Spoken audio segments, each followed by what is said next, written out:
You know the feeling of walking into a home you paid for, yet having to ask permission like a stranger. I wired $4,200 every single month to keep the bank away. Yet on Christmas Eve, my mother looked me dead in the eye and told the room I was just a guest. That was the moment I realized I wasn't their daughter anymore. I was just the financing for a life I was never invited to share. My name is Aurora Gonzalez, and I am 35 years old. If you looked at my resume, or my LinkedIn profile, or the way I dress when I'm back in the city managing multi-million-dollar program launches, you would see a woman who has everything under control. You would see someone competent, someone who stands on her own 2 feet, but standing there on the front porch of that colonial house in Westbridge Hollow, Connecticut, shivering in a coat that cost more than my brother's car. I felt about 6 years old, and not in a nostalgic way. I felt small. It was Christmas Eve. The air was crisp, smelling of wood smoke and upcoming snow, the kind of New England winter night that they print on greeting cards. The house looked magnificent. It should have. I had paid for the roof repair last autumn. I had paid for the landscaping crew to fix the overgrown hedges in the spring.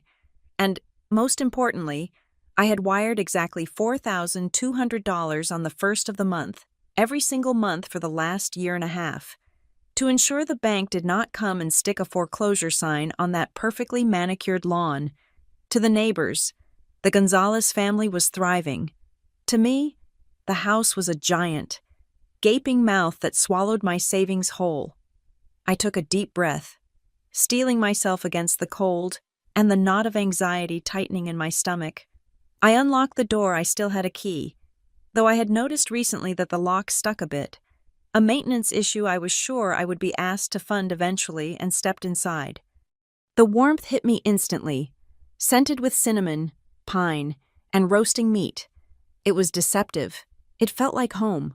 But the moment I crossed the threshold, the dynamic shifted. The house was full. My parents, Linda and Greg, loved to host. They loved the performance of being the benevolent patriarch and matriarch of the extended family. Aunts, uncles, and cousins were scattered around the living room, holding glasses of eggnog and wine, their laughter ringing off the high ceilings. "Aurora, you made it," my mother, Linda, called out. She didn't come to the door to hug me. She was standing by the archway to the dining room, holding a serving platter. She looked impeccable in an emerald green velvet dress I knew she had bought last week, because I saw the charge on the supplementary credit card I let her keep for emergencies. "Don't just stand there letting the cold in. Close the door." "Hi, Mom. Merry Christmas," I said, pushing the door shut with my hip. I was carrying 3 bags of gifts, heavy, expensive gifts. "Well, put those down and come help," she said, turning her back on me immediately. "The caterer bailed on the appetizers, and I am drowning in the kitchen." I sighed, dropping my bags by the staircase. No one offered to take my coat. No one offered me a drink. I walked into the living room, forcing a smile for Aunt Marie and Uncle Ted, who waved vaguely in my direction before turning back to the real star of the show. My brother, Kyle. Kyle was 30 years old. He was sitting in Dad's favorite leather armchair, the one right by the fireplace, legs crossed, holding a tumbler of whiskey like he was posing for a magazine cover. He was wearing a suit that fit him a little too perfectly, his hair styled with just the right amount of product. He looked the part of the successful heir. The reality, of course, was that Kyle hadn't held a steady job in 4 years. "So the concept is basically disrupting the supply chain for artisanal coffee," Kyle was saying, his voice booming with unearned confidence. "I have investors lined up. We are looking at a Q1 launch. It is going to be massive." Uncle Ted nodded sagely. "That sounds incredible. Kyle, you always had that entrepreneurial spirit." I walked past them, feeling the familiar burn of resentment in my throat. Investors. There were no investors. The seed money for his last 3 failed ventures had come from the equity in this house, equity that was rapidly disappearing before I stepped in to stop the bleeding. I went into the kitchen. My father, Greg, was carving the turkey. He looked up, his face flushed from the heat of the oven and the wine. "You're late," he grunted. I drove 3 hours in traffic. Dad, there was a wreck on 95, I said, rolling up the sleeves of my cashmere sweater. Excuses, he muttered, slicing into the bird. Grab those potatoes. They need mashing. And don't use the electric mixer. It makes them gluey. Use the hand masher. I looked at my mother. Can I at least get a glass of water first? I just walked in. Linda shot me a look of pure exasperation. Aurora, please. Everyone is hungry. Stop thinking about yourself for 5 minutes. We need to get this food on the table. Kyle is starving. He has been working on his business plan all day. I bit my tongue so hard I tasted iron. I washed my hands and grabbed the potato masher. For the next hour, I wasn't the daughter who saved the family home. I was the help. I mashed 5 pounds of potatoes. I whisked gravy until my wrist ached. I plated the green beans. I carried heavy tureens out to the dining room while my mother directed me like a traffic cop, pointing out spots I missed on the tablecloth or scolding me for not placing the forks perfectly straight. When we finally sat down, I was exhausted. My silk blouse had a small grease stain on the cuff. My hair was frizzy from the steam. I slid into the only empty seat.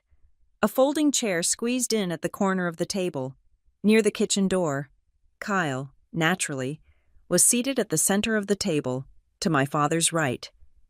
This spread looks amazing, Mom, Kyle said, raising his glass.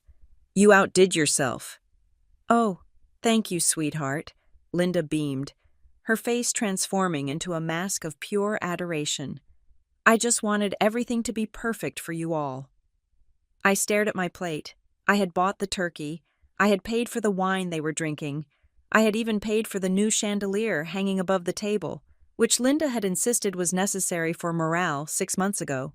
The dinner conversation revolved entirely around Kyle. He spun tales of his impending success, throwing around buzzwords he'd likely picked up from YouTube videos. He talked about scaling and leverage and brand synergy. The relatives ate it up. They nodded and oohed and awed, treating him like the prodigal son who had already returned with the fortune, rather than the son who was still draining the treasury. Then I heard it. It was a whisper, low and cutting, coming from the end of the table where my cousin Jessica sat with her husband. It is nice that she could make it, Jessica whispered, glancing at me. But does she actually do anything, or does she just sort of float around? Her husband leaned in. I think she is still finding herself, probably living off Greg and Linda while she figures it out. Must be nice. My fork clattered onto my plate. The sound was sharp, cutting through the ambient chatter. Excuse me? I said, my voice trembling slightly. The table went quiet. Jessica looked up, feigning innocence. Oh, nothing. Aurora, we were just saying how nice it is that you can take time off to be here. Time off. I looked from her to my parents. I work 60 hours a week. I manage a global program for a tech firm. Sure, Kyle chimed in, waving his hand dismissively. But it is corporate stuff, right? Paper pushing. It is not like building something from the ground up. That is real stress. I looked at Kyle. Really looked at him. He was wearing a new watch. It was an oversized, gaudy thing, but I recognized the brand. It cost at least $2,000. Is that new? I asked, pointing at his wrist. Kyle pulled his sleeve down quickly, but the smirk didn't leave his face. This, just a little treat. You have to dress for the job you want, right? A treat, I repeated. Kyle, Mom told me last week that the heating bill was overdue. She said they were worried about the pipes freezing. Aurora, not now, my father growled from the head of the table. His eyes were dark, warning me to stop, but I couldn't stop. The whispers, the folding chair, the way they looked at me like I was a burden, it was too much. No, Dad. We need to talk about this. I sent the money for the heating bill. I sent extra. And now I see Kyle wearing a watch that costs more than the oil delivery. It is an investment in his image, Linda snapped, slamming her wine glass down. He has meetings. Aurora. He can't show up looking like a pauper. Why are you always so jealous of your brother? Jealous. I laughed. A harsh, dry sound. I am not jealous. I am the one paying for the roof over his head. I am the one paying for this dinner. I send $4,200 every month to this house so you do not get evicted, and you are buying him luxury watches. The silence that followed was absolute. You could hear the grandfather clock ticking in the hallway. The relatives looked down at their plates, uncomfortable. My father stood up. He was a big man, and he used his size to intimidate. That is enough. You do not come into my house and talk about money like it is some kind of weapon. It is vulgar. Your house. I stood up too, my legs shaking. Dad, the bank owns this house, and I am the only reason the bank hasn't taken it back. How can you sit there and let everyone think I am the leech?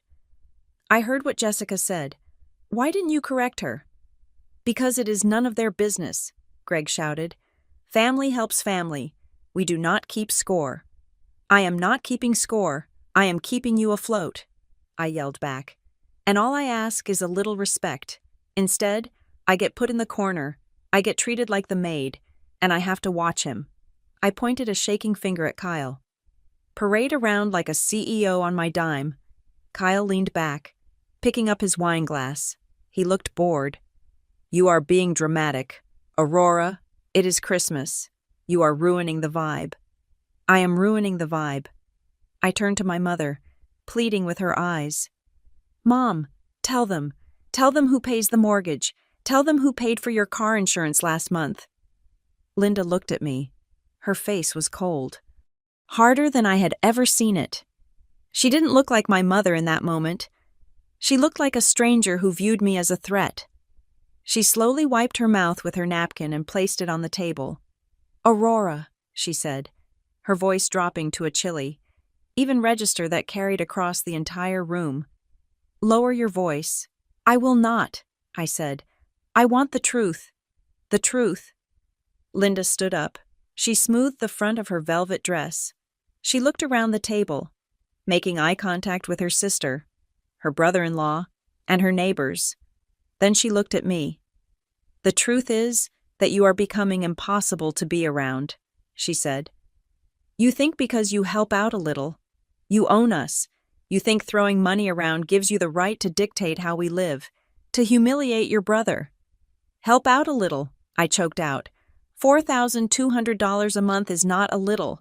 Mom, it is just money, she scoffed, waving her hand as if I were talking about pocket change. But this is a home, our home, and right now, you are acting like a stranger. She took a breath, and then she delivered the line that would echo in my head for the rest of my life. You need to remember your place, Aurora. You are just a guest here. Don't think for 1 second that paying a few bills makes you the master of this house.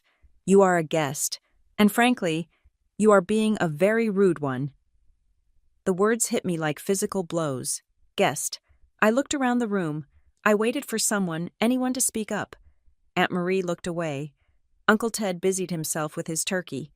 My father crossed his arms, staring me down with a look of triumphant satisfaction. And then I looked at Kyle. He wasn't looking away. He was looking right at me, and he wasn't bored anymore. He was smiling. It wasn't a happy smile. It was a small, tight curl of the lip, a smirk. He raised his eyebrows slightly, as if to say, I told you so. That look told me everything. He wasn't surprised by what Mom said. He didn't look shocked that she had disowned my contribution in front of everyone. He looked like he had heard it before. He looked like they had discussed this, like they had agreed that I was nothing more than a utility, a resource to be mined and managed, but never acknowledged. I stood there, frozen, my hands gripping the back of the flimsy folding chair until my knuckles turned white. The warmth of the room seemed to vanish, replaced by a cold that seeped into my bones. The twinkling lights on the tree, the heap of presents, the smell of roast turkey, it all felt grotesque. A guest, I whispered.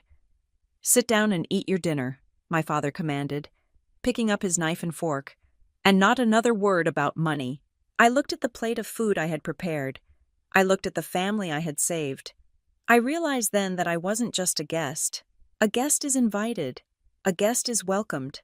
I was an intruder in their fantasy. I didn't sit down. I couldn't. The air in the room was suddenly too thin to breathe. I needed to get out, but I didn't storm out. I didn't flip the table. The shock was too total. I just stood there, paralyzed by the absolute audacity of their betrayal, while Kyle sliced into his turkey, the gold on his new watch catching the light of the chandelier I had paid for. To understand why the word guest cut me so deep, you have to understand the math. I am a program manager at Crescent Harbor Systems, a mid-sized tech logistics firm just outside of Boston. My job involves looking at complex, messy systems supply chains, software integration, personnel allocation, and streamlining them until they run with boring, predictable efficiency. I am good at it. I make a salary that, on paper, looks impressive. It is the kind of six-figure number that my grandfather would have thought made you royalty. But in the current economy, and especially with the secret burden I was carrying, I was living like a college student. I drove a 10-year-old Honda Civic with a rattling muffler I kept putting off fixing. I lived in a studio apartment in a neighborhood where the rent was reasonable, because the streetlights did not always work. I canceled my gym membership and started running in the park. I brought a brown bag lunch to work every single day, eating soggy sandwiches at my desk while my colleagues went out for $20 salads. I did all of this because every bit of disposable income I had, plus a significant chunk of my actual living expenses, was being funneled into the gaping maw of my parents' mortgage. It started exactly 18 months ago. The panic in my mother's voice over the phone was something I had never heard before. My parents, Linda and Greg, had always projected an image of effortless middle-class stability. They were the people who bought new cars every 3 years. They were the people who hosted the neighborhood 4th of July barbecue. But that Tuesday night, Linda was sobbing. She told me that Greg's contracting business had dried up. She told me the medical bills from Dad's knee surgery had wiped out their savings. And then she dropped the hammer. She said they were 2 payments behind on the house. She said the bank had sent a notice of intent to foreclose. I remember sitting at my kitchen table, staring at a stain on the laminate, feeling the world tilt. The house in Westbridge Hollow was not just a building, it was the artifact of our family history. It was where we had marked heights on the doorframe. Losing it felt like erasing us. So I stepped in.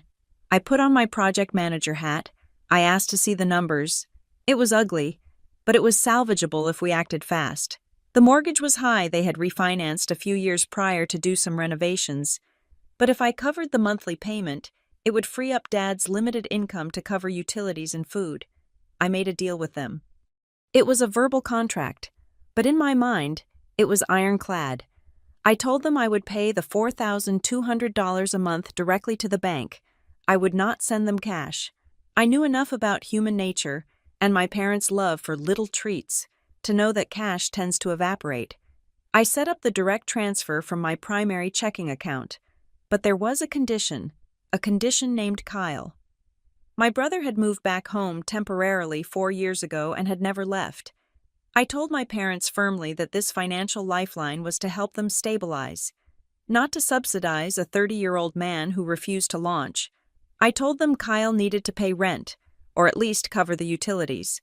I told them this was an emergency measure, not a pension plan. They agreed.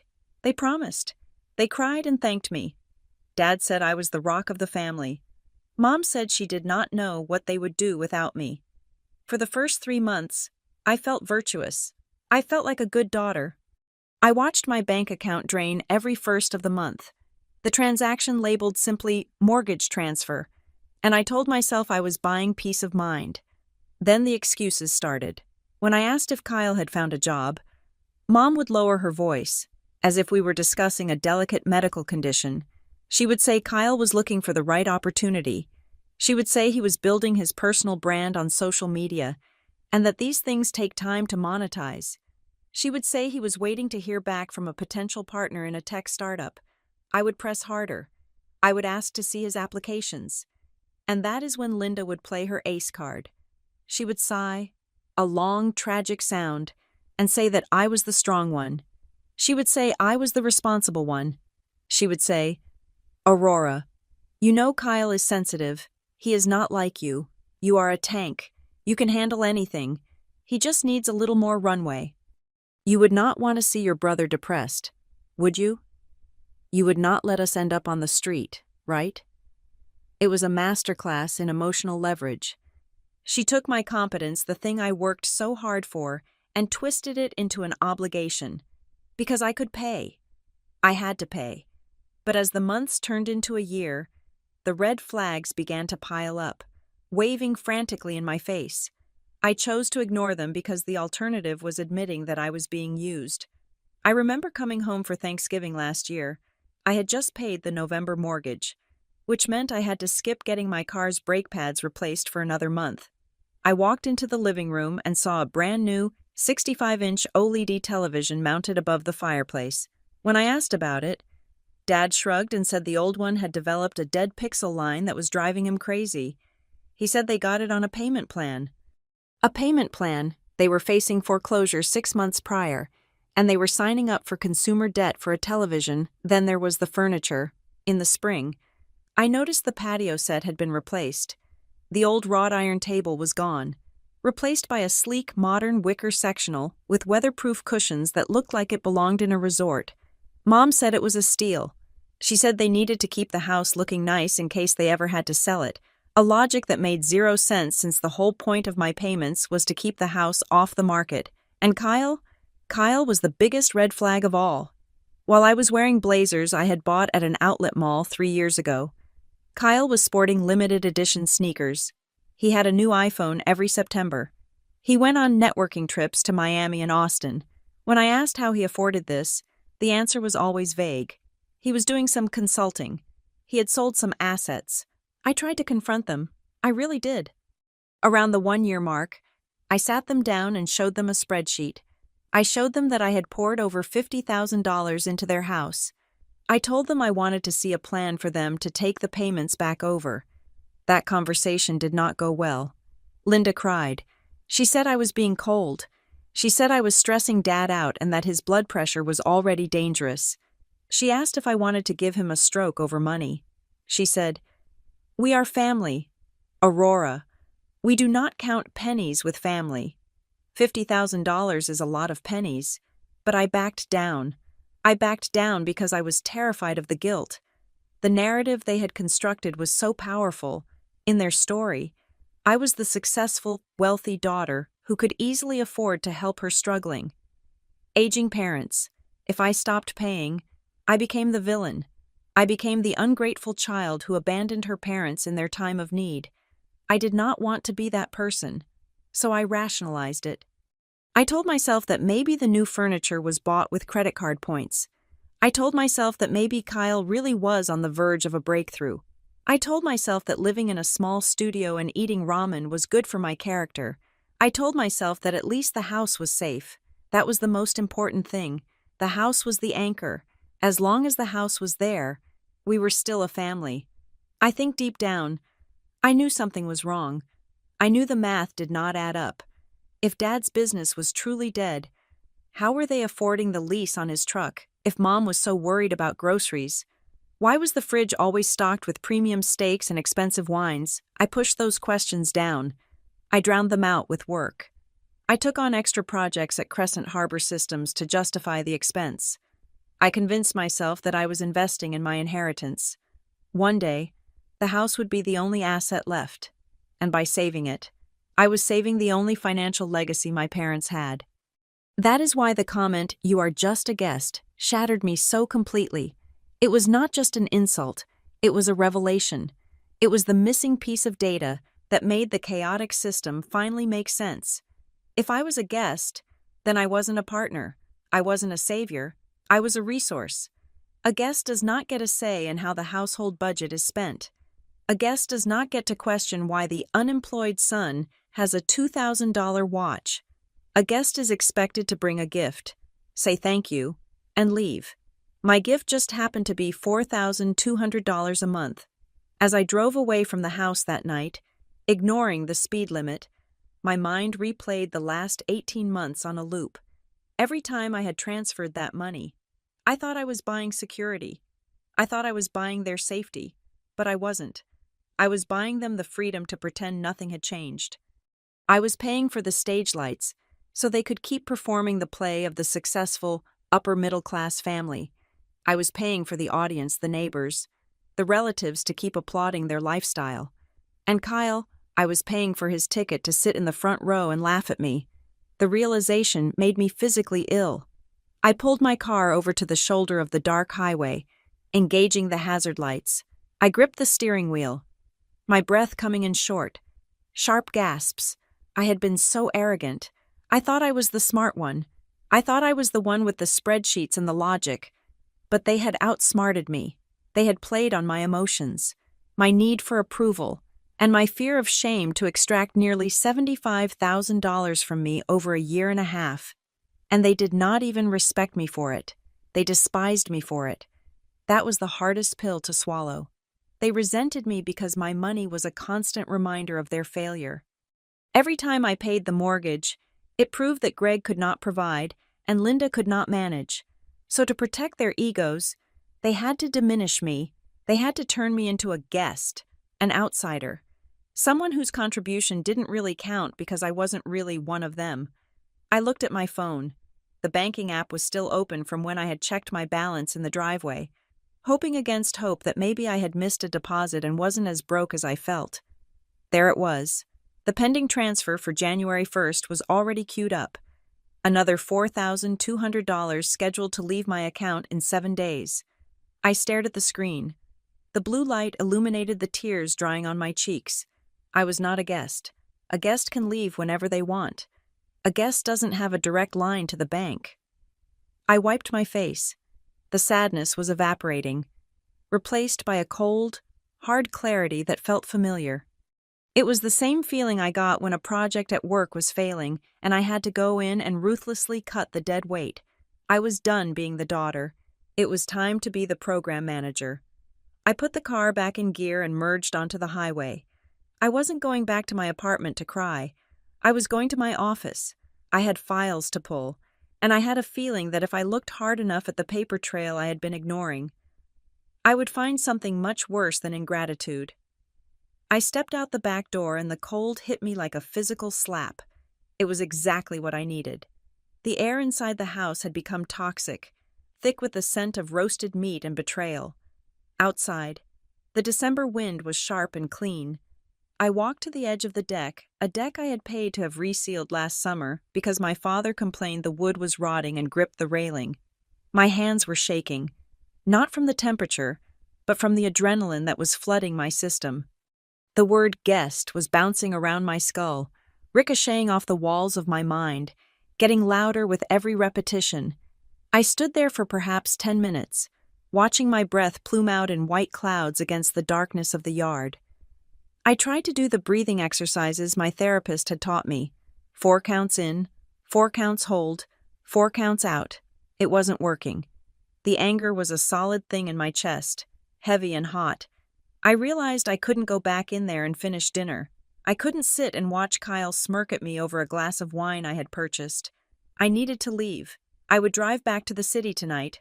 Traffic be damned. But my coat was inside. It was draped over the chair in the kitchen nook, right next to the back door. My car keys were in the pocket. I turned and walked back toward the house. The deck boards creaked under my boots, a sound that seemed deafening in the silence of the night, but the noise from inside was louder. The kitchen window was cracked open a few inches. My mother often did that when the oven was on high, claiming she needed to let the heat escape. As I approached the door, I could hear voices. They were clear, carrying perfectly through the gap in the window. I stopped. I didn't mean to stop. It was an instinct, a survival mechanism honed over years of navigating my family's emotional minefields. I recognized the voices. It was my mother and her sister, my Aunt Marie. "You were a little hard on her, Linda," Aunt Marie was saying. Her voice was low, conciliatory. "She does help out a lot. The house looks great." I held my breath. I waited for my mother to agree. I waited for her to say, "I know. I'm just stressed." I waited for the apology she would never give to my face. Instead, I heard the clang of a metal pot hitting the sink. "She pays because she wants to control us." "Marie?" Linda said. Her tone was dismissive. casual, as if she were discussing the weather. She thinks money buys authority, but here is the reality. She pays, fine, but she is not on the paper. Her name is nowhere on the deed. Her name is nowhere on the title. I froze. My hand hovered over the door handle, not on the paper. But still, Aunt Marie pressed, if she stops paying— She won't stop, a deeper voice cut in. It was my father, Greg. He must have been leaning against the counter, probably picking at the leftovers. Aurora is wired a certain way. She needs to be the savior. As long as she feels guilty, as long as she thinks we are helpless without her, she will keep sending the money. She can't help herself. I felt the blood drain from my face. It was clinical. It was a dissection of my character, used as a strategy to exploit me. They weren't grateful. They were banking on my psychological need to please them. Exactly, Linda added. She likes the martyr role, so we let her play it. But I had to remind her tonight who actually owns this house. She was getting too comfortable. Then, a third voice joined the conversation, the one I dreaded most. Don't worry about it, Kyle said. I could hear the sound of him chewing, likely finishing off the turkey carcass. I am already talking to that guy about the new project. Once the funding comes through in the spring, I'm going to buy the place from you guys anyway. Keep it in the family name, the real family name. That is my boy, Greg said, and I could hear the smile in his voice. This house belongs to you, son, sooner or later.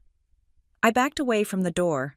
I moved slowly, terrified that a floorboard would creak, that a shadow would cross the window, that they would know I was there. I felt like I had been doused in ice water. They had a plan. They had a hierarchy, and I was not in it. I was the battery they were draining to keep the lights on until Kyle was ready to take over. They didn't see me as a daughter. They saw me as a temporary funding source, a stopgap measure. Not on the paper. That phrase terrified me more than the emotional cruelty. It implied a legal firewall they had built between my money and my rights. I didn't get my coat. I couldn't go back in there. If I looked at them now, I would scream. And I knew that if I started screaming, I might never stop. I turned and ran to my car. Luckily, I had the spare valet key in my purse, which was still on my shoulder. I got into the freezing vehicle, locked the doors, and drove. I didn't drive back to the city. I was shaking too hard to handle the interstate. I drove 3 towns over to a generic chain hotel off the highway. I checked in, paying with the same credit card that bought their groceries, and walked into a beige room that smelled of industrial cleaner. I sat on the edge of the bed and opened my laptop. My hands were still trembling, making it hard to type my password. I needed to see it. I needed to see the numbers. Numbers didn't lie. People lied. My parents lied. But math was absolute. I logged into my banking portal. I navigated to the transaction history. I filtered for the transfers to the mortgage lender. There they were, 18 rows, every single month, on the first of the month, $4,200. I scrolled back to the beginning. The first payment was 18 months ago. I remembered that day. I remembered feeling proud. I looked at the details. Principal, interest, taxes, insurance. It was a standard breakdown. I scrolled forward. Month by month, everything looked consistent. $4,200 leaving my account, but then I stopped. I looked at the payment from 7 months ago. The total amount deducted from my account was still $4,200, because that was the fixed amount I had set up for the automatic transfer. But I had access to the mortgage statements through a shared login my father had given me when this whole mess started, a login I rarely used because I trusted them. I logged into the mortgage provider's site. I pulled up the statement for June. The monthly payment requirement had changed. For the first year, the breakdown was steady, but starting in June, the escrow portion of the monthly requirement had jumped. It had gone up by nearly $400 a month. Usually, an escrow shortage happens when property taxes increase or insurance premiums spike. I quickly opened a new tab and searched the county public records for tax assessments in Westbridge Hollow. There had been no significant tax hike in the last year. In fact, assessments had been flat. I checked the insurance policy. Same carrier, same premium. So why did the escrow payment jump? I looked closer at the statement. The line item wasn't just escrow, it was labeled escrow, impound adjustment. And then I noticed something else. The principal balance. In a standard amortization schedule, every payment I made should have lowered the principal balance of the loan. Slowly at first, yes, but it should have been going down. I looked at the balance in May. Then I looked at the balance in June. It hadn't gone down. It had gone up. The total loan amount was higher in June than it was in May. My stomach turned over. That was impossible. You cannot increase the balance of a fixed-rate mortgage just by missing payments. And I hadn't missed a payment. I had paid early every single month. The only way a loan balance goes up is if money is taken out. I sat back against the stiff hotel pillows, the laptop burning my thighs. They had told me the bank was threatening foreclosure. They had told me my payments were the only thing keeping the wolves at bay. But 7 months ago, something happened. The numbers suggested a modification, a change. "You are not on the paper," Linda had said. She was right. I wasn't on the paper, which meant I didn't get the official notices in the mail. I didn't get the alerts when terms were changed. I only saw what I paid. I went back to the statement from June. I scoured the fine print, and there, buried in the transaction activity section, was a code I didn't recognize immediately. But I recognized the format. It looked like a disbursement code. Refinance, or worse. I thought about Kyle's networking trips that started in the summer. I thought about the new watch. I thought about the renovations to the guest room he had mentioned in passing. If they had refinanced the house, or opened a line of credit against it, they would have needed equity. But 18 months ago, they had zero equity and were drowning. The only reason they would have equity now was because I had spent the last year and a half aggressively paying down their debt. I had built the equity back up. And it looked like, 7 months ago, they had decided to harvest it. "I am starting a project," Kyle had said in the kitchen. I closed the laptop. The room was silent, but my head was screaming. They hadn't just used me to pay the bills. They had used me to fatten the pig before the slaughter. They had waited until my payments restored the home's value. And then they had raided it again, and they didn't tell me. Why would they? I was just a guest. Guests don't need to know about the finances. Guests just bring gifts. I stood up and paced the small room. I needed to be sure. This was speculation based on a few lines in a PDF. I needed hard proof. I needed to hear it from the bank itself. But it was Christmas Eve. The banks were closed. I would have to wait until the 26th. 2 days. I had to sit with this knowledge for 2 days. I walked to the window and looked out at the parking lot. Snow was starting to fall, covering the gray asphalt in a pristine white blanket. It looked peaceful. It was a lie. Underneath, it was just dirt and ice. "As long as she feels guilty," my father had said. The guilt was gone, evaporated. In its place was a cold, hard curiosity. I wasn't the daughter anymore. I was the auditor, and I was going to find every single penny. The morning after Christmas is usually quiet, a collective hangover of wrapping paper and sugar crashes, for me. Seated in a sterile hotel room chair with a view of a salt-streaked highway, it was D-Day. I had barely slept. Every time I closed my eyes, I saw the smirk on Kyle's face and heard my mother's voice reducing me to a visitor in the home I was bankrolling. But emotions were dangerous right now. I needed facts. I needed the kind of cold, hard data that could survive a screaming match. At 8 o'clock sharp, I dialed the customer service number on the back of the mortgage statement I had downloaded. I didn't have the primary account password my parents kept that close to their chests, but I had something arguably better, 18 months of confirmation numbers linked directly to my checking account. The automated system was a maze of prompts designed to make you give up, but I navigated it with the grim determination of a woman who manages million-dollar logistical supply chains for a living. Finally, a human voice came on the line. "Thank you for calling First Horizon Lending. This is Sarah. How can I help you?" "Hi, Sarah. My name is Aurora Gonzalez. I'm calling regarding a payment inquiry on the loan ending in 458. I handle the monthly remittances, and I noticed a discrepancy in the escrow allocation on the last statement. I have the transaction ID for the December 1st payment if you need it. I kept my voice professional, brisk. I needed her to see me as a competent administrator, not a prying relative. One moment, please. Let me pull that up. I heard the click-clack of a keyboard. Okay, I see the payment here. Posted December 1st. $4,200. Everything looks current. Ms. Gonzalez. What was the concern? The principal reduction seems lower than it should be based on the amortization schedule I have from last year. I lied smoothly. It looks like more is going toward interest or escrow than I calculated. Let me check the history, Sarah said. There was a long pause. Ah, I see. Well, the amortization schedule would have reset. Ma'am, that happens with a recast or a refinance. My hand tightened around the phone. A reset? When did that happen? It looks like the loan was refinanced and closed. Let's see. 7 months ago, May 22nd, it was a cash-out refinance, so the principal balance increased, which reset the interest calculations. That is why your principal reduction looks different. The air left the room. Cash out, I repeated, my voice sounding hollow. So, the equity was withdrawn. Yes, ma'am. It looks like a significant withdrawal, and because the loan-to-value ratio changed, the mortgage insurance premium kicked back in, which increased the monthly escrow requirement. That explains the adjustment you are seeing. I felt like I was falling. Thank you, Sarah. That clarifies everything.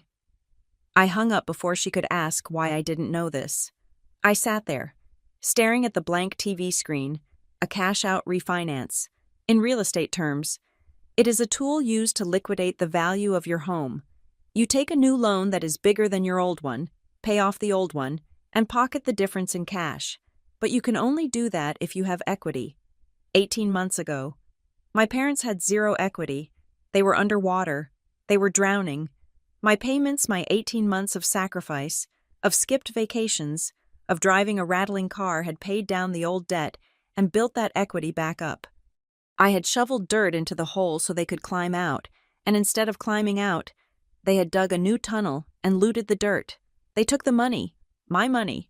Essentially, they converted my monthly survival payments into a lump sum of cash and put it in their pockets. I needed to know how much, and I needed to know where it went. I opened my laptop and logged into my email. I typed a quick message to Mark, a college friend who now worked as a real estate broker in Connecticut. Mark, emergency favor.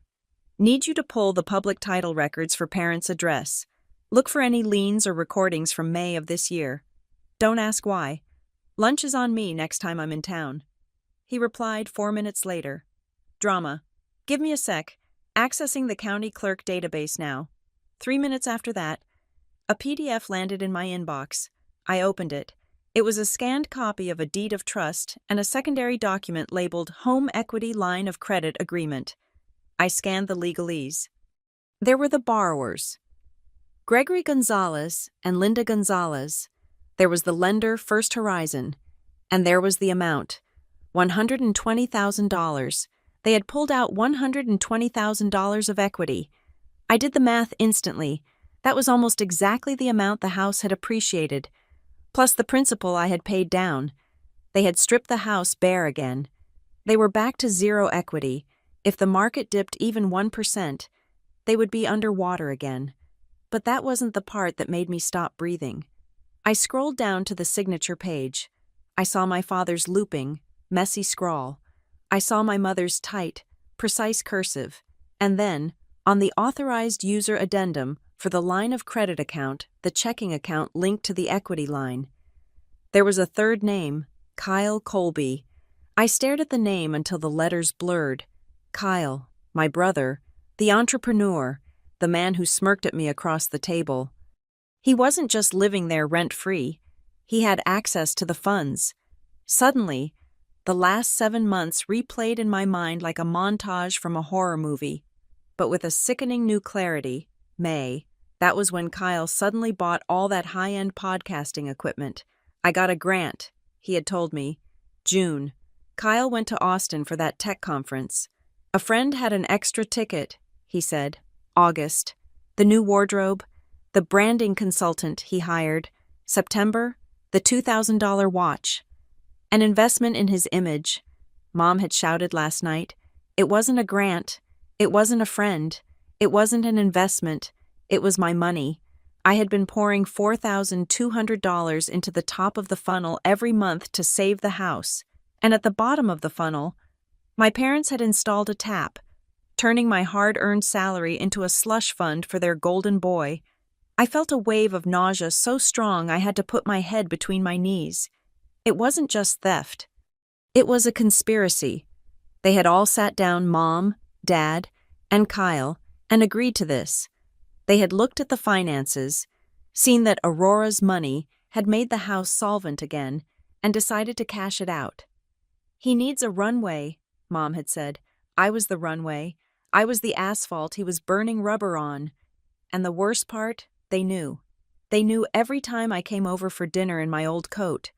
They knew every time I mentioned picking up an extra shift. They watched me struggle to keep them afloat, while they were secretly swimming in a pool of cash that I had filled for them. You are just a guest. The sentence took on a new, darker meaning. I wasn't a guest. I was the mark. I was the victim of a long con played by the people who were supposed to love me most. I looked at the document again. The date, May 22nd. I checked my calendar. May 22nd was 2 days after my birthday. I remembered that birthday. I had worked late. My parents had sent a text. Kyle hadn't sent anything. They were probably at the bank that day. Signing the papers. I stood up. The shock was fading, replaced by a cold, vibrating rage. It started in my fingertips and spread to my chest. I looked at myself in the hotel mirror. I looked tired. I looked pale. But my eyes were different. The sadness was gone. They thought I was stupid. That was the insult that stung the most. They thought I would just keep paying, keep trusting, keep believing the poor parents' routine while they lived it up on my dime. They thought they could silence me with guilt and social pressure. I picked up my phone. I saw a text from my mother from an hour ago. Aurora, don't be dramatic. Come back for lunch. We are making leftovers. Dad is upset. I didn't reply. I wasn't going back for leftovers. I wasn't going back to be the dutiful daughter. I grabbed my keys. I was going back to that house, but not as a guest. I was going back as the creditor. And I was going to call in the debt, all of it. The driveway was empty of the extended family's cars when I pulled in. The aunts, uncles, and cousins had all dispersed, taking their leftovers and their gossip with them.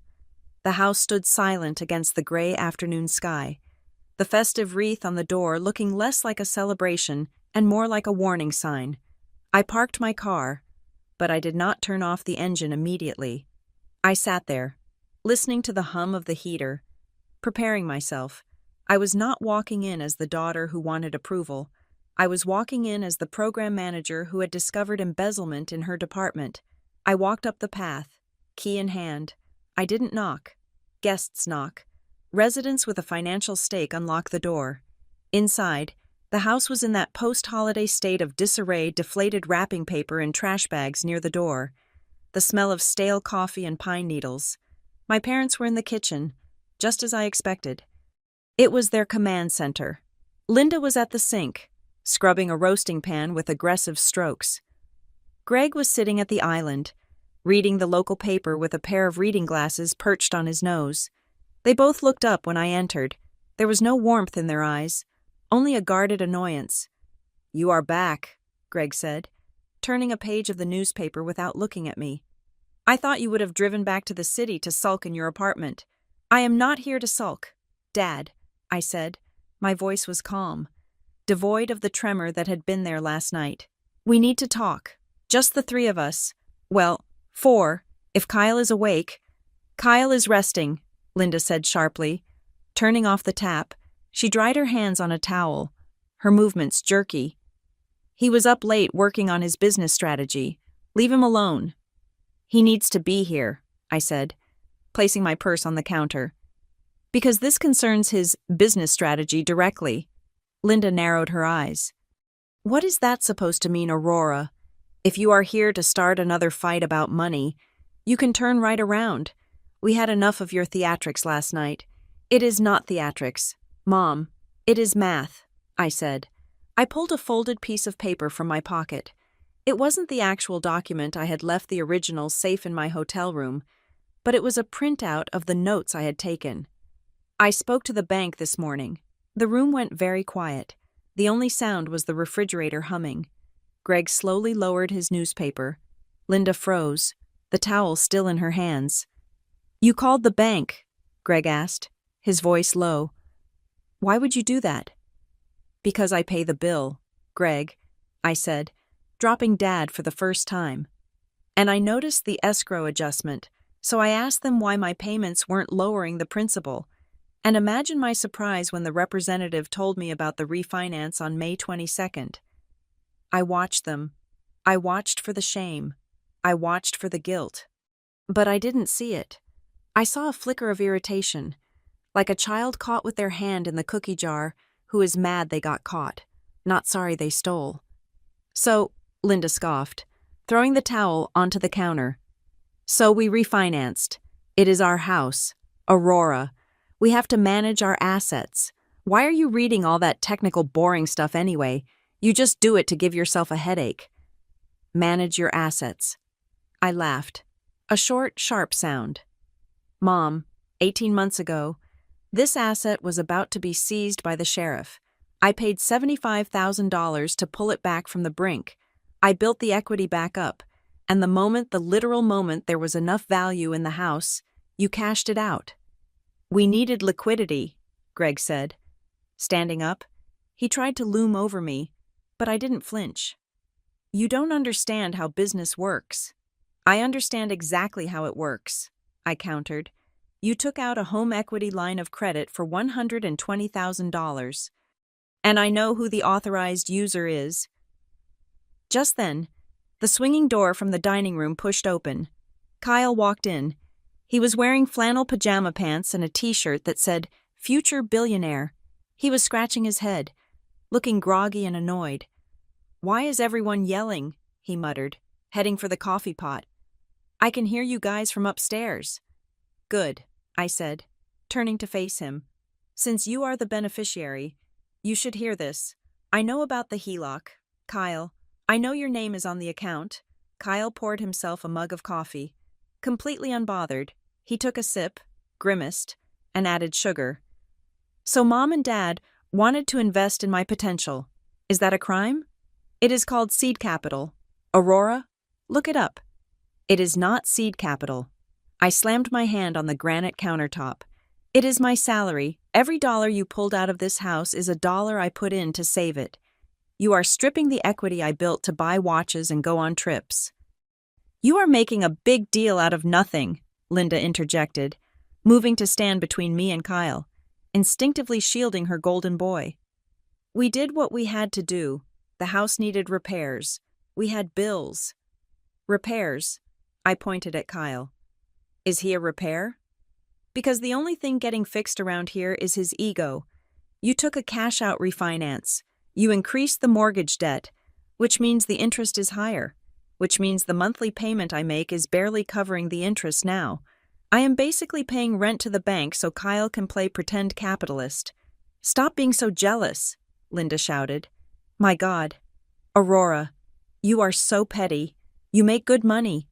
You have a career. Why can't you be happy that we are helping your brother get on his feet? Because you are doing it with my money without asking me, I shouted back. If you had asked, I would have said no. But you did it behind my back. You hid it. We didn't hide it, Greg grunted. We just didn't think it was any of your business, as your mother said last night. I know what she said. I cut him off. She said I am just a guest. Exactly, Kyle said, leaning against the fridge and smirking over the rim of his mug. You are a guest. Guests don't get to audit the books. Aurora, you come here, you eat the turkey, you leave. You don't get to dictate how Mom and Dad run their finances just because you chip in. Chip in. I felt a vein throb in my temple. I am not chipping in, Kyle. I am the entire financial foundation of this family right now. Without my $4,200 a month, This house would be in foreclosure in 90 days. Oh, please. Linda waved a hand dismissively. We would figure it out. We always do. You just like to think you are the savior because it makes you feel superior. This was the gaslighting. It was so thick I could taste it. They were rewriting reality in real time. In their version of the story, my sacrifice was an ego trip, and their theft was responsible management. I took a deep breath. I needed to stop arguing on their emotional level. I needed to pivot to business. Okay, I said, lowering my voice to a deadly calm. Fine, let's say you are right. Let's say I am just a guest. Let's say it is your house and you can do what you want with the equity. Now you are making sense, Greg said, crossing his arms. Then here is my proposal, I said. If I am going to continue making the mortgage payments, I want it in writing. I want a contract, signed by both of you, acknowledging that every payment I make is a loan to the estate, to be repaid with interest when the house is eventually sold. And I want full transparency on the HELOC spending. No more secrets. Linda looked at me like I had just slapped her. Her face twisted into a mask of pure outrage. A contract, she screeched. With your own parents. You want us to sign a legal document that is disgusting. Aurora, we are family. You don't sue family. You do when family steals from you, I said. We didn't steal, Greg bellowed. It is our house. And it is my money, I shot back. If you want my money, you play by my rules, a contract, or a promissory note, something that proves I am not just throwing cash into a black hole. Absolutely not, Linda spat. I will not sign anything. It is insulting. It implies you don't trust us. I don't trust you, I said simply. Not anymore. Not after I found out you gave Kyle $120,000 of the equity I saved. You are so ungrateful. Linda shook her head, tears welling up in her eyes, tears of frustration, not sadness. After everything we did for you, we raised you, we put a roof over your head. And now, when we are old and struggling, you hold a few checks over our heads like a tyrant. A few checks totaling nearly $75,000, I corrected her. Kyle laughed again. Man, you are obsessed with the number, aren't you? It is kind of sad. Aurora, you attach a price tag to love. That was it. The final straw. The casual cruelty of my brother, funded by my labor, lecturing me on love. I looked at them, really looked at them. My father, obstinate and entitled. My mother, manipulative and playing the victim. My brother, a parasite convinced he was a prince. They were not going to change. They were not going to apologize. They genuinely believed that my role in this life was to serve them, and that my demand for respect was an act of aggression. I realized then that there was no contract that could fix this. A piece of paper wouldn't make them respect me. It would just be another thing for them to resent. You are right, I said softly. They blinked, surprised by my sudden agreement. I shouldn't be asking for a contract, I continued. Contracts are for business partners, and we aren't partners. As you pointed out, I am just a guest. Well, I am glad you finally see it our way, Linda sniffed, reaching for the towel again. Now, let's just put this behind us. Are you staying for lunch? There is plenty of ham left. I picked up my purse from the counter. I slung the strap over my shoulder. No, Mom, I am not staying for lunch, I said, and I am not signing a contract. I looked at Greg. Since I am a guest, and guests don't pay the mortgage, I am correcting that mistake starting today. Greg frowned. What are you talking about? I am canceling the automatic transfer, I said. Effective immediately, the January 1st payment will not go through. The $4,200 is staying in my account. The silence that followed was different. It wasn't the silence of awkwardness. It was the silence of a bomb that had just landed but hadn't detonated yet. You can't do that, Kyle said, his smirk faltering for the first time. I can, I said. It is my bank account, my money. I am taking your advice. Kyle, I am stopping the theatrics. I am stopping the control. I am stepping back and letting the actual homeowners handle their asset. Aurora, don't be ridiculous, Linda said, her voice rising in pitch. You know we can't pay that full amount, especially with the new rate. I guess you should have thought about that before you did a cash-out refinance to buy Kyle a watch, I said. You are bluffing, Greg said, his face reddening. You wouldn't let the bank take the house. You have too much pride. Try me, I said. I checked out of the hotel. I am driving back to Boston now. You have 7 days before the 1st of the month. I suggest you ask your investor here. I nodded at Kyle. To dip into his seed capital. That money is allocated, Kyle shouted, panic finally edging into his voice. I can't use that for bills. Not my problem, I said. I turned and walked toward the door. Behind me, the explosion finally happened. You walk out that door and you are dead to us, Greg roared. You selfish, ungrateful girl, Linda screamed. Don't you dare. We will lose everything. I opened the front door. The cold air rushed in, sweet and liberating. You have $120,000 in a line of credit, I said over my shoulder, not looking back. That should cover the mortgage for a while, if you haven't spent it all already. Aurora, Linda shrieked.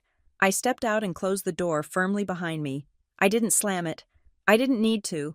The click of the latch was the loudest sound I had ever heard. It sounded like a period at the end of a very long, very expensive sentence. I walked to my car, got in, and locked the doors. As I backed out of the driveway, I saw the living room curtain twitch. They were watching. They were waiting for me to turn around, to come back, to apologize, to fix it. I put the car in drive and accelerated. I didn't look in the rearview mirror. I had a phone call to make to my bank to cancel a recurring payment, and for the first time in 18 months, the road ahead looked perfectly clear. The drive back to Boston was a blur of gray highway and white snow. But inside my car, the atmosphere was clinical. I didn't cry. I didn't scream along to the radio. I operated with the efficiency of a surgeon cutting out a tumor. 10 miles outside of Westbridge Hollow. I pulled into a rest stop. I didn't go inside for coffee. I unlocked my phone and opened my banking app. My finger hovered over the recurring transfers tab. There it was. Parents' mortgage. $4,200. Next transfer. Jan. 1. I tapped cancel. A confirmation box popped up. Are you sure you want to cancel this recurring payment? I tapped yes. Recurring payment canceled. It took less than 5 seconds to undo an obligation that had chained me for 18 months. I felt a phantom weight lift off my chest, replaced by a cold, protective armor, but I wasn't done. The revelation about the refinance and Kyle's authorized user status had planted a seed of paranoia that was rapidly blooming into necessary caution. If they felt entitled to my money, who was to say they wouldn't feel entitled to my credit identity? They knew my social security number. They had my old tax returns stored in the attic. I opened a new browser tab. I went to the websites of the 3 major credit bureaus, Equifax, Experian, TransUnion. One by one, I initiated a credit freeze. I set up PINs that only I knew, complex strings of numbers that had nothing to do with birthdays or anniversaries. Click, freeze, click, freeze, click, freeze. By the time I merged back onto I-95, I was a ghost in the financial system to anyone but myself. When I got back to my apartment, I didn't collapse. I didn't call my friends to vent. I went straight to my filing cabinet. I pulled out every scrap of paper related to my parents' house. I printed every email where my mother cried poverty. I screenshotted every text message from my father promising that this was temporary and that they would pay me back when the market turned. I organized them into a binder. Exhibit A, the lie. Exhibit B, the reliance. 2 days later, I was sitting in the office of Marcus Thorne, a civil litigation attorney recommended by a colleague. Marcus was a man who looked like he ironed his socks sharp, precise, and devoid of sentimental nonsense. He listened to my story without interrupting, taking notes on a yellow legal pad. So, Marcus said, leaning back, you have paid roughly $75,000 based on a verbal agreement that this was assistance to prevent foreclosure. implying a collaborative effort to save an asset you were led to believe you were protecting for the family. Correct, I said. And while you were paying, they extracted equity generated by your payments and diverted it to a third party, your brother, without your knowledge or consent. Yes. And now they claim you have no standing because you aren't on the deed. That is their favorite line, I noted dryly. Marcus capped his pen. We have a case for promissory estoppel and potentially unjust enrichment. They induced you to pay by misrepresenting their financial intent. If they had told you, we plan to strip the equity and give it to Kyle, you wouldn't have paid. Therefore, your payments were made under false pretenses. I don't just want to sue them, Marcus, I said. I want to wake them up. I want a demand letter. Formal, scary. I can do scary, Marcus smiled thinly. We drafted it right there. It was a beautiful piece of legal literature. It outlined every dollar I had sent. It cited the text messages where they acknowledged the debt. And it laid out an ultimatum: either they sign a formal promissory note acknowledging the $75,000 as a loan to be repaid with interest upon the sale of the house, plus full transparency on the new HELOC, or I would file a civil suit for recovery of funds due to fraud and breach of implied contract. I sent it via certified mail. Return receipt requested. I wanted the green card signed by my father. I wanted physical proof that the reality check had been delivered. Once the letter was sent, I severed the digital tethers. I went into my phone and blocked Kyle's number. I didn't want his drunk texts, his angry texts, or his fake apologetic texts. I blocked him on all social media.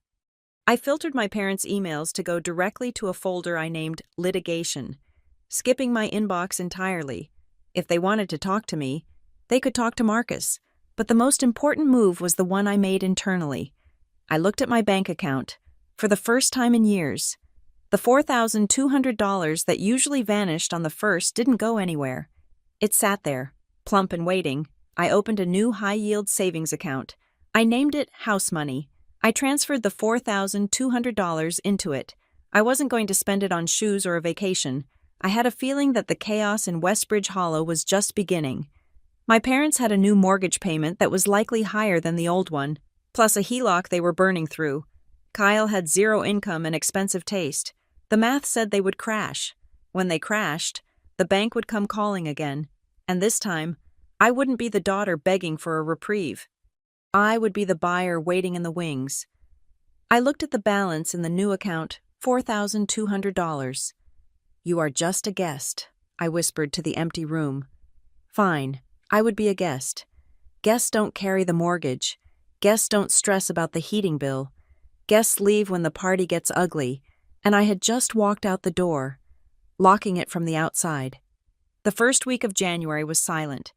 It was a heavy, loaded silence, the kind that hangs in the air before a thunderstorm breaks. I sat in my office in Boston, watching the calendar days tick by, waiting for the explosion. I knew my parents. I knew their patterns. They were not calling because they were currently in the denial phase of the grief cycle. They honestly believed I was bluffing. They thought I was sitting in my apartment, stewing in my own guilt, and that any minute now, I would crack.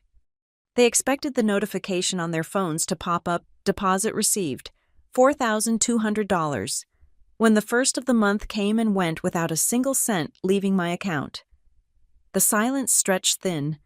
They were likely checking their banking app every hour, refreshing the screen, convincing themselves it was just a processing delay. Maybe the bank was closed for the holiday. Maybe the system was down. They could not conceive of a world where I actually followed through. To them, I was not an independent adult. I was a fixed utility, like the electricity or the water, and you do not expect the water to just turn itself off. By the second week, the denial began to crack.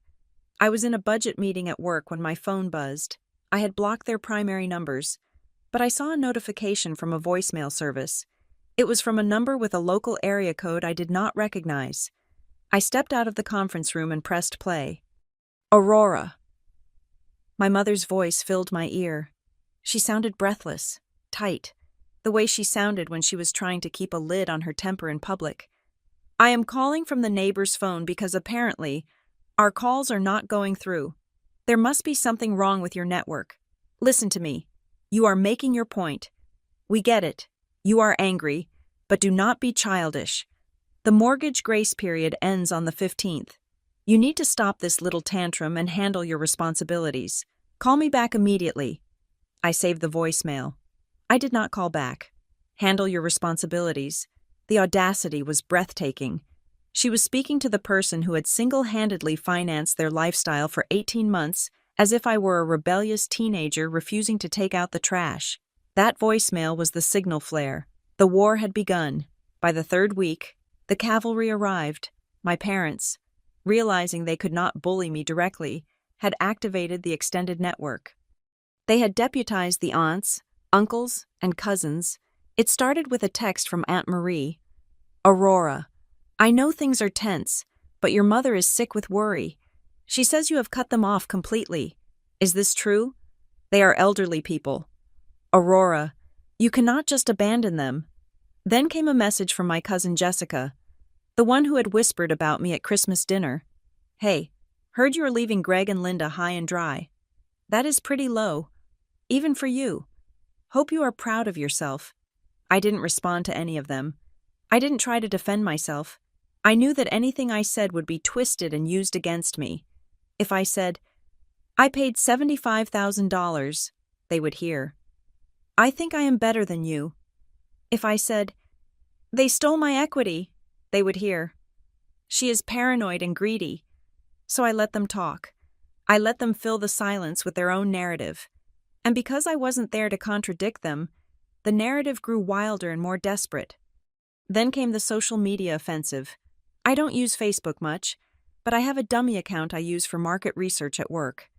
One evening, sipping a glass of wine that tasted sweeter because I hadn't paid a mortgage with the money used to buy it, I logged in. There it was. Linda had posted a long, rambling status update. She had attached a photo of herself and my father looking particularly frail and sad, sitting on that expensive wicker furniture I had inadvertently paid for. Please pray for us. The post began. We are facing the hardest winter of our lives. We thought we raised our children to value family and loyalty, but sometimes the world changes people.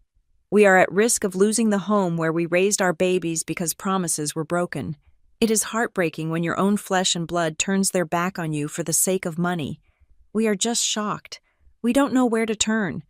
The comments section was a cesspool of sympathy and judgment. So sorry to hear this. Linda kids. These days have no respect. Is this about Aurora? I always thought she was so cold. Stay strong. Karma will get her. And then, I saw Kyle's contribution. He hadn't just commented.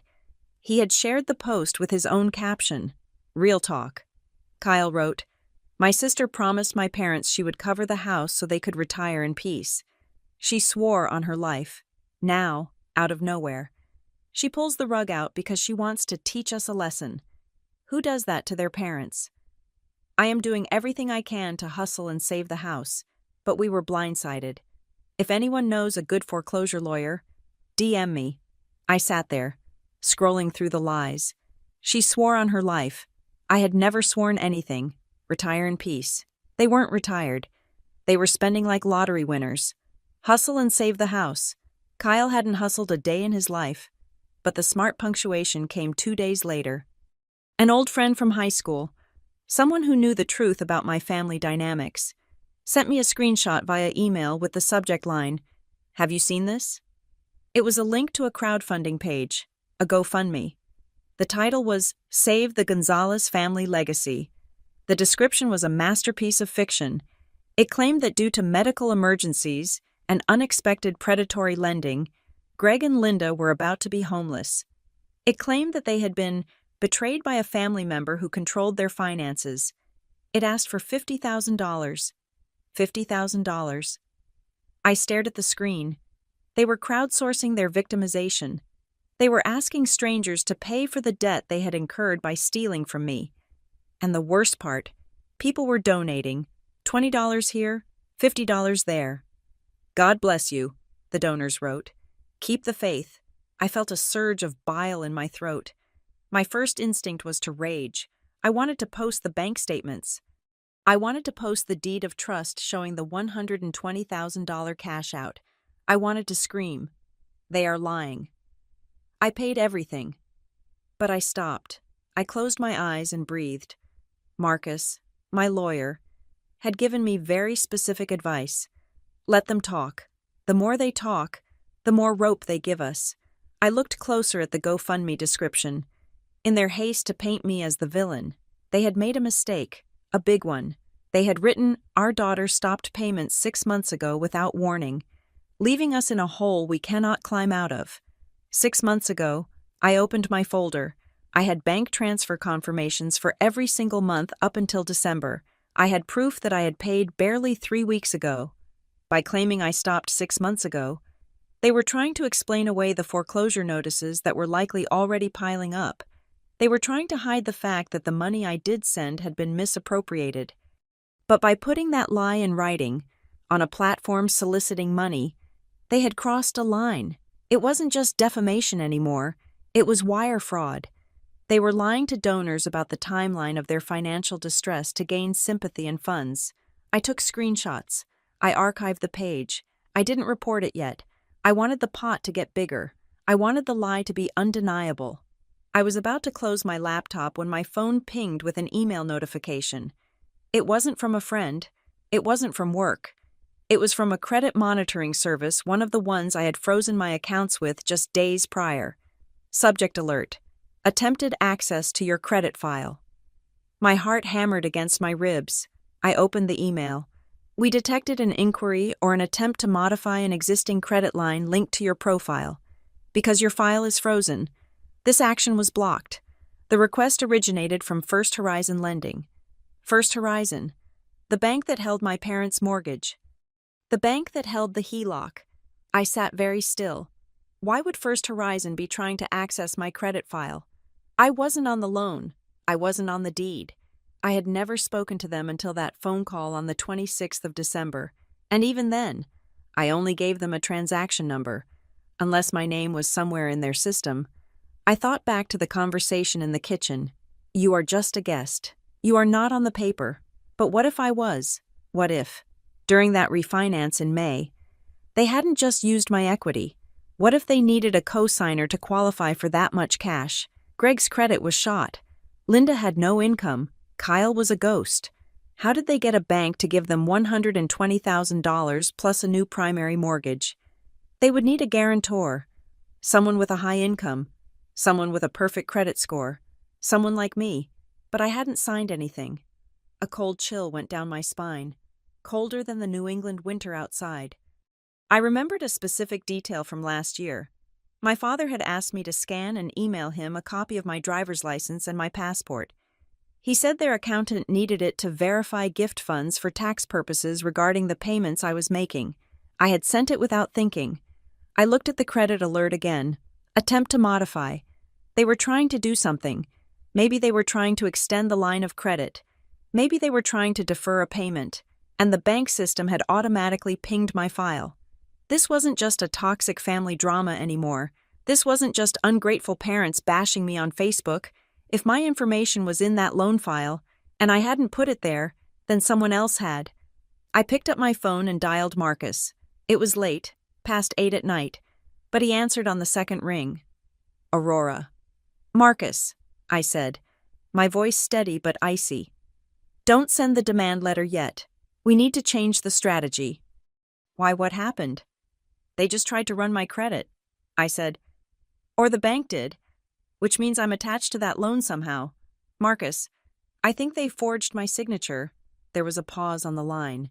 The kind of pause where a lawyer shifts from civil dispute mode to criminal defense mode.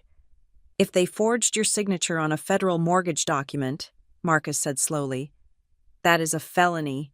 That is bank fraud. That is prison time. Aurora. I know, I said.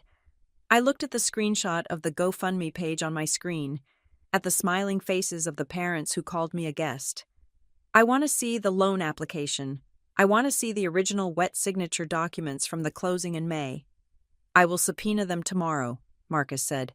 But Aurora, are you ready for this? If we go down this road, there is no turning back. You will be handing your parents over to the district attorney. I thought about the voicemail. Don't be childish. I thought about the Facebook post. She turned her back on us. I thought about the $120,000 they stole to fund Kyle's ego while I ate peanut butter sandwiches. They said I was just a guest, I told Marcus. Guests don't have to worry about the host's criminal record. Subpoena the papers. The call came on a Tuesday morning, right in the middle of a quarterly budget review. My phone buzzed against the mahogany conference table, dancing toward the edge. I glanced at the screen, expecting another spam call or perhaps a frantic voicemail from a cousin I had not blocked yet, but the caller ID read, First Horizon Lending, Fraud Prevention Unit. The room was warm, filled with the low hum of a projector and the scent of stale coffee, but my blood turned to ice water. I excused myself, ignoring the annoyed look from my director, and stepped into the hallway. The glass walls of the office felt like a fishbowl. I pressed the phone to my ear, my hand gripping it so tightly my knuckles turned white. This is Aurora Gonzalez, I said. Good morning, Ms. Gonzalez, a woman's voice said. She sounded brisk, efficient, and utterly devoid of warmth. This is Patricia from the Verification Department at First Horizon. I am following up on the credit inquiry alert you flagged last week. We are conducting an internal audit of the loan origination file for the property at 12 Oak Creek Lane. Okay, I said, leaning against the cold wall. I flagged it because I did not authorize any access. Understood, Patricia said. However, in reviewing the file from the refinance closing on May 22nd, we see a household contributor affidavit and a gift letter totaling $75,000, both electronically signed by an Aurora Gonzalez. We just need to verify that you are indeed the person who executed those documents via the DocuSign portal. The hallway seemed to tilt sideways. Excuse me? I asked, my voice barely a whisper. What documents? The affidavit stating that you reside at the property and contribute $4,200 monthly to the household income, Patricia recited. And the gift letter stating that past payments were a non-refundable gift to the borrowers, Gregory and Linda Gonzalez, with no expectation of repayment. I felt like I had been punched in the solar plexus. I couldn't breathe. Patricia, I said, forcing air into my lungs. I do not live at that address. I have lived in Boston for 7 years, and I never signed a gift letter. I never signed an affidavit. I did not sign anything. The silence on the other end of the line was heavy. It lasted for 5 seconds, then 10. It was the sound of a large financial institution realizing they had a massive liability on their hands. You are stating for the record that the electronic signature on file, dated May 22nd at 4:30 p.m., is not yours, Patricia asked. Her voice had changed. It was no longer brisk. It was guarded. I am stating that I have never seen those documents in my life, I said. I am stating that if my name is on them, it was put there without my consent. That is fraud. I see, Patricia said. I am going to have to escalate this to our legal compliance team. We will be freezing the line of credit associated with this account immediately pending a full investigation. You may receive a call from federal regulators. Wait, I said, desperation clawing at my throat. I need to see it. Send me the file. If my name is on it, I have a right to see it. I can email you the specific pages in question for verification purposes, she said. 2 minutes later, my phone pinged. I opened the PDF attachment right there in the hallway. I zoomed in on the glowing screen. There it was. Exhibit C. Gift Affidavit. The text was standard legal boilerplate. It stated that Aurora Gonzalez, the donor, had provided funds to the borrowers solely out of love and affection, and that no lien or loan was intended. And at the bottom, there was a digital signature, Aurora Gonzalez. It wasn't my handwriting. It was a standard computer-generated cursive font, the kind you select when you click Adopt and Sign in a software program. But the timestamp was the smoking gun, May 22nd, 4:30 in the afternoon. I checked my work calendar for that day. At 4:30 on May 22nd, I was in a mandatory compliance training seminar in downtown Boston. I had scanned my badge to get in and out. I had digital proof that I was nowhere near a computer that could have accessed my parents' home IP address. And then I saw the metadata at the bottom of the page, the digital footprint that DocuSign stamps on every transaction to prove validity. IP address originating 192. 168. Device MacBook Pro. Kyle's MacBook. The world stopped spinning and snapped into a terrifyingly sharp focus. They hadn't just stolen my money. They hadn't just lied to me. They had committed federal bank fraud. To qualify for that cash-out refinance to get that $120,000 in cash they needed to prove they could afford the new, higher payments. But Greg had no income, and Linda had very little. Their debt-to-income ratio would have been too high. The bank would have rejected them, unless they claimed they had a permanent contributor living in the house, unless they claimed my monthly payments were guaranteed income, and to prove that, they needed me to sign a paper saying I wasn't going anywhere and that I wasn't asking for the money back. They knew I would never sign that, so they signed it for me. Kyle had sat at his computer, likely with Mom and Dad hovering over his shoulder, and he had clicked the button. He had impersonated me. He had used my identity to trick a federally insured bank into giving them a 6-figure check. I slid down the wall until I was crouching on the floor.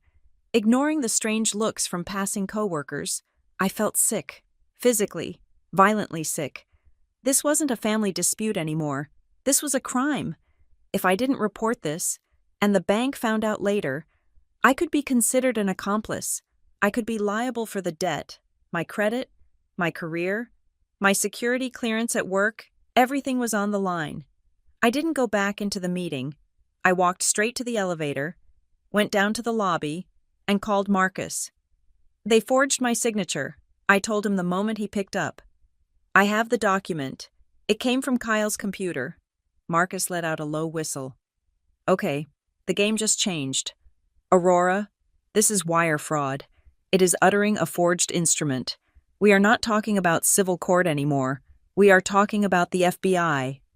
What do I do? I asked, my voice trembling. You have to protect yourself, Marcus said, his voice hard and professional. You need to file an affidavit of identity theft with the Federal Trade Commission right now. Then you need to file a police report. If you don't, the bank will come after you for the fraud when they default. You have to be the whistleblower, or you become the co-conspirator. But if I do that, I trailed off. If I file a police report, they will be arrested. Aurora, Marcus said softly. They committed a felony in your name. They put you in the crosshairs of a bank investigation to buy a watch and a television. They didn't act like parents. They acted like criminals. He was right. I spent the next 3 hours in the nearest police precinct. I sat in a plastic chair, recounting the story to a detective who looked tired and overworked. I showed him the PDF. I showed him my work logs proving I was in Boston. I filled out the identity theft report. I signed my name, my real signature at the bottom. When I walked out of the station, the sun was setting, casting long, dark shadows across the city. I felt hollowed out. I had just handed the police the evidence that could send my brother and parents to prison. By the time I got back to my apartment, the fallout had already begun. The bank must have frozen the accounts immediately after my call. The free money tap had been turned off. I opened my laptop. My filtered inbox was overflowing. There were 12 emails from Kyle. Subject, urgent. Subject, pick up the phone. Subject, what did you do? I opened one. It was written in all caps, a frantic stream of consciousness. Aurora, the bank just locked the accounts. They said there is a fraud alert. They said you flagged it. Are you crazy? Mom is hyperventilating. You need to call them and tell them it was a mistake. Tell them you forgot you signed it. We can fix this. Please, just talk to us like an adult. Like an adult. The irony was so thick I could choke on it. Adults don't forge signatures. Then came the email from Linda. It wasn't angry. It was worse. It was manipulative, dripping with that weaponized fragility she used so well. Aurora, my baby. I don't know what is happening. The card didn't work at the pharmacy. Your father needs his medication. Kyle says you told the bank we stole from you. How could you? We were just trying to streamline the paperwork. We didn't want to bother you with the boring details. We were trying to save the house for you, so you would have an inheritance. We are a family. Families sign things for each other all the time. Please, call the bank and tell them it is okay. Don't let them take the house. Don't let them hurt your brother. He didn't mean any harm. She was admitting it. We were just trying to streamline the paperwork. That was her euphemism for forgery. Families sign things for each other all the time. No. Mom, they don't. I stared at the screen. A part of me, the part that was still a frightened little girl wanting her mother's love, wanted to fix it. I wanted to call the bank and say, "Oops, my mistake. I forgot." I wanted to make the panic stop. But then I looked at the guest sticky note I had put on my monitor as a reminder. If I saved them now, I would be owning their crime. I would be confirming that I was nothing more than a resource to be used and discarded. I forwarded both emails to Marcus. Draft the response. I texted him. Short, final. 10 minutes later, Marcus sent me the draft. It was perfect. It was cold, precise, and devastating.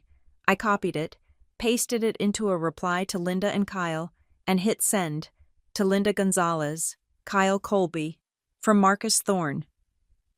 Esco. Rora Gonzalez. Unauthorized execution of loan documents pending criminal investigation. My client, Ms. Gonzalez, has received your correspondence admitting to the unauthorized signing of her name on federal loan documents dated May 22nd. Please be advised that an identity theft report has been filed with the Federal Trade Commission and a formal report has been lodged with the local authorities. Ms. Gonzalez will not be retracting her statement to First Horizon Lending. Regarding your request for her to intervene, Ms. Gonzalez was informed explicitly on December 24th that she is merely a guest in your home. Guests do not possess the legal authority to sign mortgage documents, nor do they consent to their identity being used to secure six-figure debts for the hosts. As such, she is allowing the legal system to handle the paperwork you found so burdensome. Do not contact my client again. All future communication must be directed to my office. I closed the laptop. The silence in my apartment was absolute, but this time, it didn't feel lonely. It felt safe. I had built a fortress of truth, and for the first time in my life, they couldn't get inside to hurt me.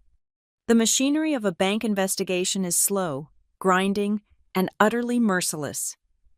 Once I filed the police report and the identity theft affidavit, the wheels at First Horizon Lending locked into place. The line of credit was frozen instantly. The checking account linked to it, which my parents had been using as their personal piggy bank, was flagged for suspicious activity. The credit cards my mother used to buy her groceries and my brother used to buy his influence were declined one by one. In Westbridge Hollow, the silence of the first week of January was replaced by the chaotic noise of panic. Because the accounts were frozen, the mortgage payment for February could not be processed. Because the fraud investigation was open, the bank stopped accepting any partial payments. The loan went from current to distressed to pre-foreclosure status with terrifying speed. My parents were no longer dealing with a helpful local branch manager. They were dealing with a nameless, faceless loss mitigation department that viewed them not as longtime customers, but as liabilities. My phone began to ring again. I had unblocked them, not because I wanted to talk, but because my lawyer, Marcus, advised me to document their desperation. It was evidence of their state of mind. Linda called first. It was a Tuesday evening. I let it go to voicemail, then listened to the transcript. "Aurora, please," she sobbed. The anger from her previous messages was gone, replaced by a frantic, weeping terror. "They sent a letter. They say they are accelerating the loan. They say we owe the full balance immediately. Your father is sick. He has chest pains. Aurora, the stress is killing him. Do you want to be the reason your father has a heart attack? Do you want to see us on the street in the snow? We can fix the paperwork later. Just call them and stop the investigation. Please, we are drowning." I sat in my apartment, listening to her beg. It was painful. Yes, I am not a robot. Hearing my mother cry triggered a primal instinct to help, but then I looked at the legal pad on my desk where I had calculated the math. They had burned through nearly $40,000 of the equity line in just 7 months. That money was gone. If I stopped the investigation now, I would be inheriting a debt I didn't create, and I would be letting Kyle walk away with a financed lifestyle while I paid the bill. She didn't mention the forgery. She didn't mention the theft.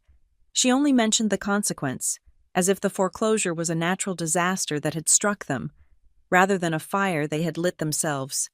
Then came the message from Kyle. He didn't call. He sent a direct message through a burner social media account since I had blocked his main one. "You think you are smart," he wrote. "You think you can just destroy us and walk away? I am going to tell everyone. I am going to write a blog post. I am going to contact your company. I will tell them you are a predator who tricked senile parents into signing things and then tried to steal their home. I will ruin your reputation. Aurora, you will have no family left by the time I am done." I forwarded the screenshot to Marcus with a note. "Add this to the file." Kyle was flailing. He was a rat trapped in a corner, baring his teeth. He knew that if the fraud investigation concluded, he wasn't just losing his funding, he was facing potential jail time for wire fraud. His threat to ruin me was an admission that he had no leverage left. It is time to make the move. Marcus told me the next day in his office. The bank knows the loan is toxic. They know there is a fraud claim. They know the borrowers have no income. They do not want to go through a 2-year judicial foreclosure on a property with a clouded title. They want out. "So what is the play?" I asked. "Short sale," Marcus said, leaning forward. "We approach the bank. We offer to buy the property for the current market value, minus the distressed condition and the legal baggage. We present you as a third-party buyer, which, legally, you are, since you are not on the deed. But I don't want to bail them out," I said, frowning. "If I buy the house, I am paying off their debt." "No," Marcus smiled, a shark-like glint in his eye. "You are buying the asset. The proceeds go to the bank to satisfy the lien. Because of the drop in property values and the high debt load from the cash out, the house is likely underwater or barely breaking even. You buy it, the bank forgives the difference to close the file. Your parents walk away with nothing, no equity, no cash, but they also walk away without a foreclosure judgment and potentially without the bank pressing criminal charges. If part of the deal is a settlement." "And the house?" I asked. "The house becomes yours," Marcus said. 100% yours. On the deed, on the paper." I looked out the window at the Boston skyline. It was the ultimate reversal. They had told me I was a guest because my name wasn't on the paper. Now, the only way to save them from total ruin was for my name to be the only one on the paper. "Do it," I said, "but I have conditions." We set up a conference call. It was me, Marcus, my parents, and their lawyer, a family friend named Bob who did wills and traffic tickets and was woefully out of his depth. Kyle was not invited. When the call started, the tension was thick enough to choke on. "This is an insult," Greg started, his voice booming but shaky. "You want to buy my house, and you want me to thank you for it. It is not your house anymore." "Greg," I said, keeping my voice level. "As of this morning, the bank has filed a lis pendens. That is the first step of foreclosure. You have stopped paying. You have committed fraud. The bank is ready to take the keys and sell it at auction. If that happens, you get evicted by the sheriff in 30 days. "We didn't commit fraud," Linda cried out. "It was a misunderstanding." "The FBI doesn't call it a misunderstanding, Mom," I said, "and neither does the fraud department at First Horizon. But here's the offer. I will buy the property from the bank via a short sale. I will put down my own money I saved while you were spending yours. I will take over the title." "And then what?" Greg asked suspiciously. "You kick us to the curb? Is that your revenge?" "No," I said. "That is the difference between us. I am not you. I don't use housing as a weapon. If the sale goes through, I will lease the house back to you." There was a stunned silence. You? You would become our landlord, Linda asked, her voice small. Yes, I said. We will sign a standard 12-month lease. You will pay a fair market rent. It will be significantly less than your mortgage was, so you can actually afford it on Dad's pension. You get to stay in your home. You get to keep your furniture. You get to keep your dignity in front of the neighbors. No one needs to know the title changed hands. I will not pay rent to my own daughter, Greg spat. It is humiliating. Is it more humiliating than being evicted? I asked coldly. Is it more humiliating than explaining to your neighbors why the police are at the door asking about a forged affidavit? Because that is the alternative. Dad, the bank is furious. Marcus has managed to hold them off by promising a solution. If you say no to this deal, I walk away, I withdraw my offer, and I let the investigation run its course. I heard heavy breathing on the other end of the line.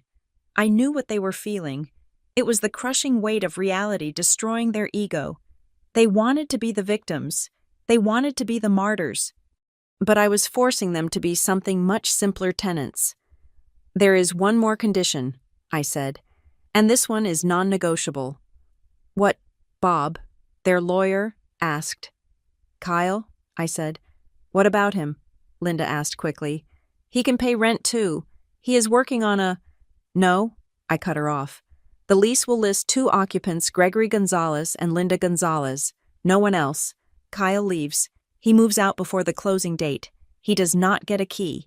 He does not use this address for his mail. He does not use this address for his driver's license. If I find out he is sleeping on the couch for even one night, it is a breach of lease and I will evict you all. You can't do that, Linda shrieked. He is your brother. He has nowhere to go. He has $120,000 of equity he stole, I said. Or whatever is left of it. He can use that to find an apartment, or he can get a job. But he is not living in the house I'm paying for. Not ever again. This is cruel, Greg said. You are breaking up the family.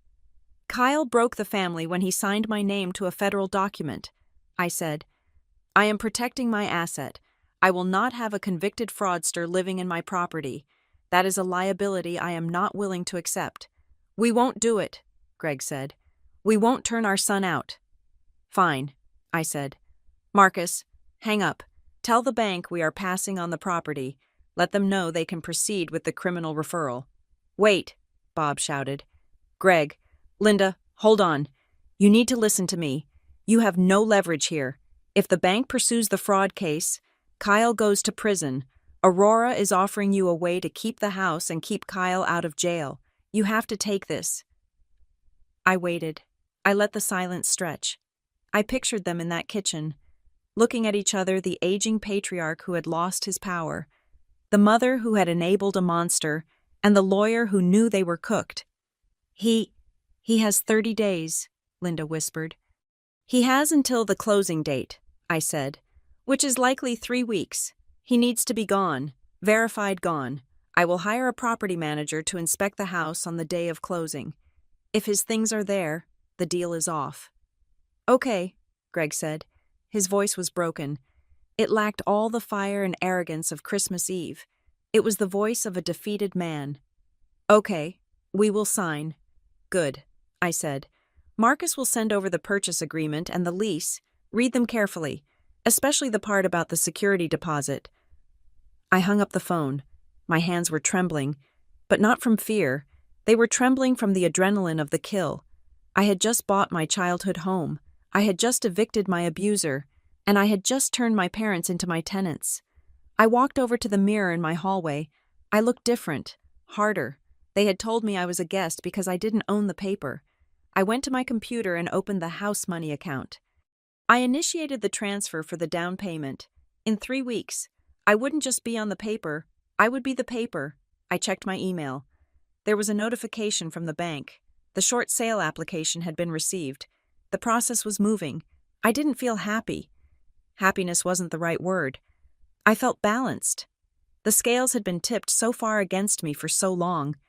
And now, with one heavy, decisive clunk, they had leveled out. I had paid for the right to end the game, and I had won. It was almost poetic that the closing documents were finalized on December 23rd, exactly 364 days after my mother had told me I was just a guest. The universe, or perhaps just Marcus's relentless legal pressure, has a sense of irony. I drove up to Westbridge Hollow on Christmas morning. The air was just as crisp, the sky just as gray as last year, but everything else had changed. I wasn't driving my rattling Honda Civic. I was in a leased SUV with heated seats and functioning brakes. I wasn't carrying bags of expensive gifts to buy affection. I was carrying a folder containing two very specific documents. I had told my parents I was coming to host a Christmas brunch. I invited the extended family. To Aunt Marie, Uncle Ted, Cousin Jessica, all of them. My parents had agreed, mostly because they were terrified to say no. They had been living in the house under a temporary occupancy agreement while the short sale processed, unsure if the hammer was going to fall. They didn't know the sale had officially recorded the day before. I arrived an hour early. I unlocked the front door with my own key, a new key. For a new lock I had installed via a locksmith yesterday while they were out grocery shopping. When the family started arriving at 11, the house smelled of coffee and cinnamon rolls I had brought from a bakery in the city.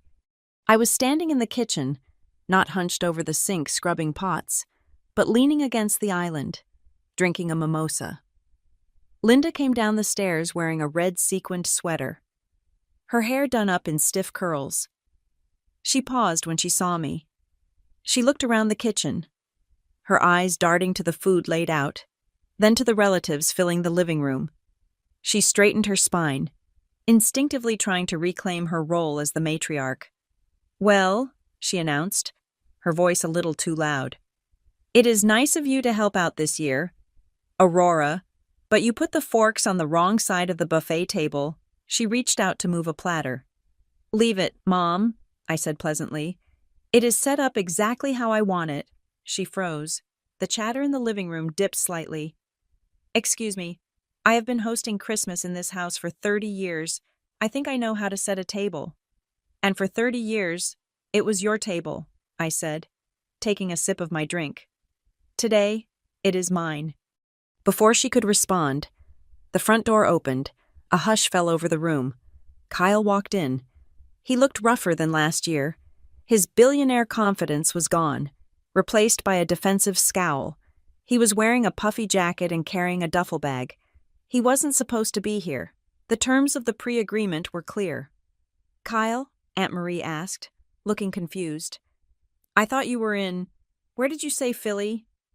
"I am back," Kyle grunted, dropping his bag near the stairs.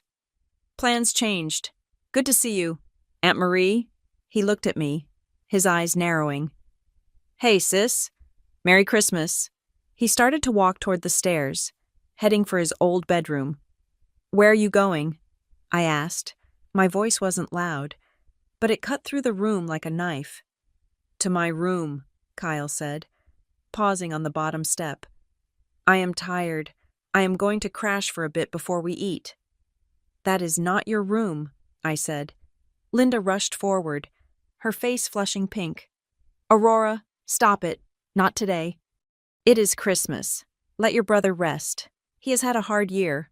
She turned to the guests, forcing a bright, fake smile. "She is just teasing. You know how siblings are. Aurora just loves to play the boss when she visits, but she knows she is just popping in." "Actually," I said, setting my glass down on the granite counter, "I am not just popping in." I picked up the folder. I walked into the living room. Standing in front of the fireplace where the stockings used to hang, my father, Greg, was sitting in his armchair, looking small and defeated. He knew. He refused to look at me.